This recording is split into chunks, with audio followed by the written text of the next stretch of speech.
बिस्मिल्लाहिर्रहमानिर्रहीम। अस्सलाम वालेकुम नाज़रीन। आज मैं बनाऊंगी करेले गोल, जो कि बहुत ही मज़ेदार लगते हैं खाने में, पर इसकी कड़वाहट की वजह से कुछ लोगों को ये पसंद नहीं है। और मैं आज इस तरीके से बनाऊंगी तो इंशाल्लाह इसमें बिल्कुल भी कड़वाहट नहीं होगी, आपको बहुत मज़ेदार और ज़बरदस्त से लगेंगे। इसकी रेसिपी तो बहुत ही आसान है, ये मैंने बहुत आसान तरीके से बनाया है। पहले मैंने करेलों को अच्छे से धो लिया है। ये मेरे पास 1.5 किलो करेले थे, धो के मैंने उसको अच्छे से रख दिया था और उसके बाद मैंने छील लिया इन सब करेलों को। छीलने के बाद इसको मैंने ये छोटे वाले स्लाइस में काट दिया है और काटने के बाद मैं इस पर 2 चम्मच नमक लगा दूँगी। 2 से 3 चम्मच नमक लगा के आपने इसको अच्छे से मिक्स कर लेना है हाथों की मदद से, ताकि तमाम नमक जो है तमाम करेलों के टुकड़ों पे लग जाए। नमक लगा के रखने से इसकी कड़वाहट बहुत ज़्यादा ख़त्म हो जाती है। तकरीबन आधे घंटे के लिए मैंने इसको रख दिया था और मेरे पास आधा किलो चिकन है, ये मैंने कढ़ाई में शामिल कर दिया है। और साथ में 4 मैंने लिए हैं टमाटर, उनको टुकड़ों में काट लिया है, और 3 प्याज हैं, ये भी बारीक स्लाइस में काट के लिए हैं मैंने। ये चीज़ें दोनों शामिल कर रही हूँ मैं कढ़ाई के अंदर। अब ये करेले बनाने का बहुत ही आसान और मज़ेदार तरीका है। यहाँ पे मैंने अदरक लहसुन का पेस्ट ले लिया है 1-1 चम्मच, वो मैंने इसके अंदर शामिल कर दिए हैं।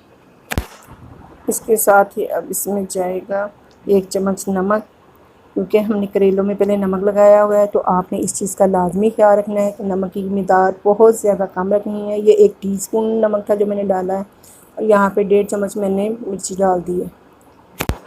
और साथ में इसमें जाएगी बहुत थोड़ी सी हल्दी, ये भी 1 टीस्पून है, क्योंकि ये करेलों की तसीर बहुत गर्म होती है। इसमें मसाले वगैरह कुछ भी ज़्यादा शामिल नहीं करूँगी। और अब मैंने इसमें डाल दिया है तकरीबन 2 कप पानी है, ये मैंने इसके अंदर शामिल कर दिया है। इन तमाम चीज़ों को मैं अच्छे से मिक्स करूँगी। मिक्स करने के बाद अब इसको हम पकने के लिए रख देंगे तकरीबन 5 मिनट के लिए, ताकि हमारे जो तमाम चीज़ें हैं वो अच्छे से पकना शुरू हो जाएँ, टमाटर और प्याज जो है अच्छे से गल जाएँ। ये हम यहाँ पे मैंने इसको ढक दिया है और करेलों का नमक लगाए हुए आधा घंटा हो चुका था, और इसको मैंने बहुत ज़्यादा अच्छे पानी में टब में डाल के बहुत अच्छे से धो लिया है और हाथों की मदद से अच्छे से निचोड़ के इसका तमाम पानी निकाल लिया है। और यहाँ पे मेरे पास है 1 किलो प्याज, वो भी इसको मैंने छील के रख लिया है।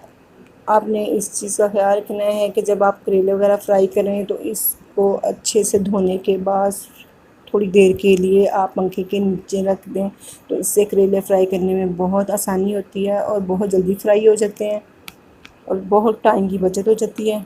यहाँ पे 5 मिनट तकरीबन हो चुके हैं और यहाँ पे बहुत अच्छे से ये मेरा मसाला जो है वो तैयार होना शुरू हो गया है। इसको अच्छे से मिक्स करूँगी मैं टमाटर और प्याज को, ताकि हमारा मसाला अच्छे से तैयार हो जाए। और तकरीबन इसको मैं ढक के 5 मिनट के लिए और पकाऊंगी, ताकि हमारा चिकन भी अच्छे से गल जाए। और एक पैन में मैंने ऑयल रख दिया है और साथ में करेले फ्राई करने शुरू कर दिए हैं। इस मौके पे आपने इस बात का ख्याल रखना है कि करेलों को बहुत ज़्यादा ब्राउन नहीं करना है, हमने बस हल्का सा गोल्डन सा फ्राई करना है, क्योंकि हम जब बहुत ज़्यादा फ्राई कर लेते हैं तो तब भी हमारे करेले जो हैं वो कड़वे बनते हैं। और यहाँ पे मैंने प्याज को भी स्लाइस में बरीक बरीक काट लिया है, जो मैंने 1 प्याज लिए थे। यहाँ पे नाज़रीन मेरा वो बिल्कुल चिकन तैयार हो चुका है, उसका मसाला बहुत अच्छे से बन चुका है और इसमें पानी बिल्कुल खुश्क हो गया है। और यहाँ पे आपने जो ऑयल इस्तेमाल करना है, जो मैंने करेले फ्राई किए थे वो मैं वही इसके अंदर शामिल कर रही हूँ। इससे इसका बहुत मज़ेदार और ज़बरदस्त सा टेस्ट आता है। ये तकरीबन 1 से 1.5 कप ऑयल है, ये इसके अंदर मैंने शामिल कर दिया है। और इसके साथ हम इसको 2 से 3 मिनट के लिए चिकन में भूनेंगे, ताकि इसकी अच्छे से बुनाई हो और हमारे करेले बहुत ज़बरदस्त से बन के तैयार हों। इंशाल्लाह अगर आप इस तरीके से बनाएंगे तो आपके करेले अब कभी भी कड़वे नहीं बनेंगे और सबको बहुत ज़्यादा पसंद आएंगे, क्योंकि ये जो सब्ज़ी ऐसी है ये शुगर के मरीज़ों के लिए बहुत ज़बरदस्त है और वैसे भी लोग बहुत शौक़ से खाते हैं इसको। यहाँ पे मैंने सूखा धनिया ले लिया है, वो उसको हाथों पे मसल के वो डालते हैं, इससे करेलों में बड़ी ज़बरदस्त खुशबू और मज़ेदार सा टेस्ट आता है। और साथ में मैंने आधा चम्मच ज़ीरा शामिल कर दिया है, क्योंकि करेलों में हम बहुत ज़्यादा मसाले नहीं डालते हैं, इससे इस ऐसे ही बहुत ज़्यादा ज़बरदस्त और मज़ेदार बनते हैं। और अब मैं इसमें प्याज शामिल करूँगी, जो मैंने बारीक बारीक स्लाइस में काटा हुआ था, ये इसके अंदर हम शामिल करके इसको बहुत अच्छे से हम मिक्स करेंगे। मिक्स करने के बाद में इसको तकरीबन 3-4 मिनट के लिए ढक के इसको बनाएंगे, और ताकि इसका पानी थोड़ा सा कम हो जाए, प्याज में जो पानी होता है उसकी नमी ख़त्म हो जाए। हाँ, 2 से 3 मिनट हो चुके हैं। इस प्याज को फिर मैं अच्छे से मिक्स करूँगी।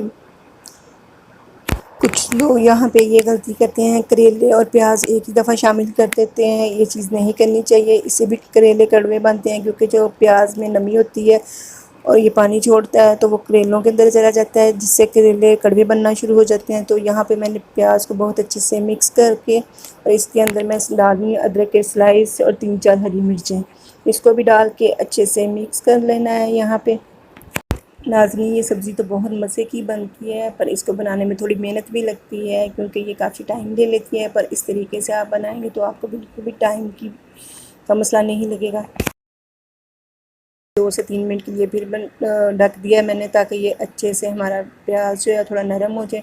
यहाँ पे प्याज बहुत अच्छे से नरम हो चुका है और प्याज का पानी भी तकरीबन काफ़ी ज़्यादा खुश्क हो चुका है। यहाँ पे प्याज हम अच्छे से मिक्स करेंगे। ये इसने घी छोड़ दिया हुआ है प्याज ने, जब हमने डाला था तो जो वो ख़त्म हो गया था।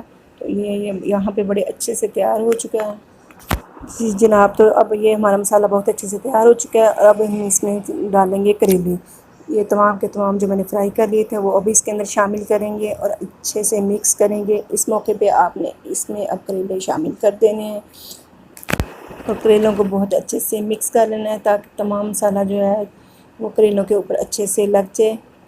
वैसे तो नाज़रीन कीमे में ये बहुत ही ज़बरदस्त बनते हैं, पर चिकन में भी बहुत मज़े के बनते हैं। यहाँ पे मैंने करेलों को बहुत अच्छे से मिक्स कर लिया है और इसको ढक दूँगी तकरीबन मैं 5-7 मिनट के लिए। तुरंत आपने इसकी आंच आहिस्ता ही रखनी है। यहाँ पे 5-6 मिनट हो चुके हैं और मैं इसको अच्छे से मिक्स करूँगी फिर से, ताकि हमारे करेले भी जो हैं वो बड़े अच्छे से सॉफ्ट होना शुरू हो गए हैं। नाज़रीन, अगर आप मेरे चैनल पे नए हैं तो प्लीज़ मेरे चैनल को सब्सक्राइब कर लें, ताकि मेरी आने वाली हर नई वीडियो से आगाह रह सकें। माशाल्लाह से यहाँ पे करेले बड़े ज़बरदस्त से तैयार हो चुके हैं। फिर मिलेंगे नई वीडियो के साथ। अल्लाह हाफ़िज़।